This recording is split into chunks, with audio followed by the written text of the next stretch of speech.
There are people in this world who carry a rare and extraordinary gift. A gift so natural and so effortless that they barely notice they have it. They simply do the thing, and beauty appears. Our story is about one such man. His name was Marco. Marco was a painter, not the kind who makes pictures on canvas, the kind who walks into a plain room and sees what it could become, who looks at bare gray walls and sees color and life waiting to be released. From the very first wall he ever painted, people wept, not because it was technical or clever, but because it felt true.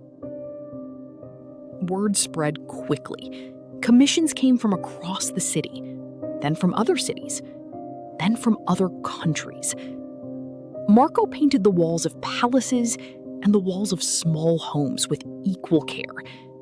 He painted the nursery of a young mother who had very little money. He painted the dining room of a grieving widower who needed color back in his life. Every person who hired Marco got more than paint. They got something they could not name. After every commission, Marco would pack his brushes and go home. He lived in a small house on a quiet street at the edge of the city. He had lived there for 40 years. And every wall inside it was bare and gray. Not gray because he could not afford paint. He had more paint than anyone in the city. Not gray because he lacked the skill. His hands could do things with paint that made people believe in something larger than themselves. Gray because he always said the same thing when anyone asked. When I finish this commission, when I have more time, when things are quieter. The quieter time never came. It never does for people like Marco. Because people like Marco find it easier to give than to receive. Easier to serve than to tend to themselves. Easier to make the world beautiful than to make their own corner of it worth living in.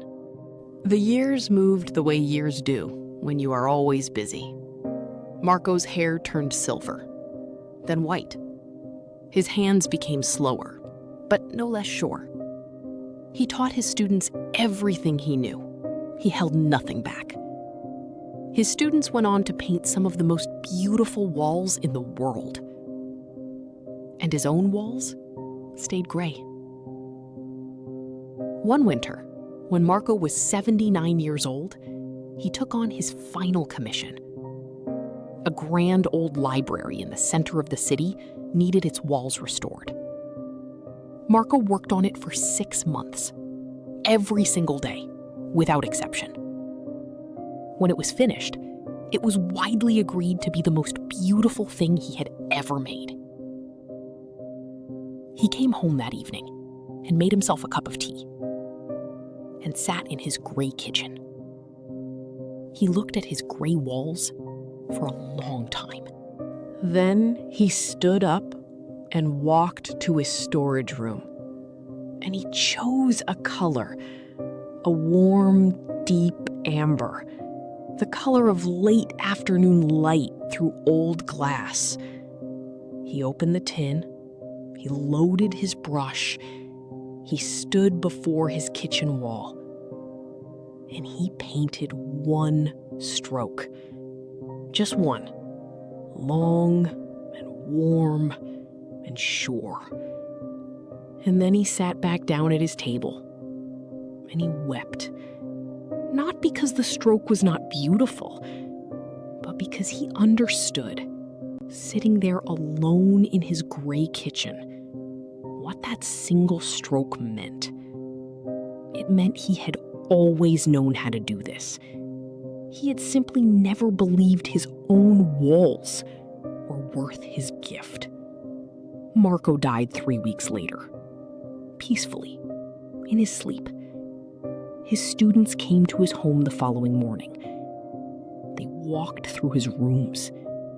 They They saw the gray walls. They saw the storage room full of paint he never used on himself. And then one of them walked into the kitchen and saw the single amber stroke on the wall. She called the others in quietly. They stood there for a long time without speaking. Then, without a word, the youngest student picked up one of Marco's brushes. She loaded it with the same amber paint and painted the wall beside his stroke. Then another student, then another. All four of them painting together. They painted every room in his house that day, every wall, every ceiling. By evening, his house was the most beautiful on the street. The house he had never painted for himself was finally alive. 40 years late, but alive. Here is what this story holds for us today. Your gift was never only meant for other people. You do not have to wait until everything else is done. You are allowed to paint your own walls while the commissions are still coming in. Marco's gift belonged to him, too. He simply never believed that. Do not make the same mistake. Start with one stroke. Just one. Warm and long and sure. Thank you for being here today. If this story found you at the right moment, share it with someone who has been putting themselves last for too long.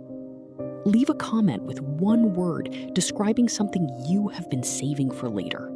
I read every single one. Subscribe to Tales Studio Stories for a new wisdom tale every week. Stories that slow you down and remind you that your own life deserves your best.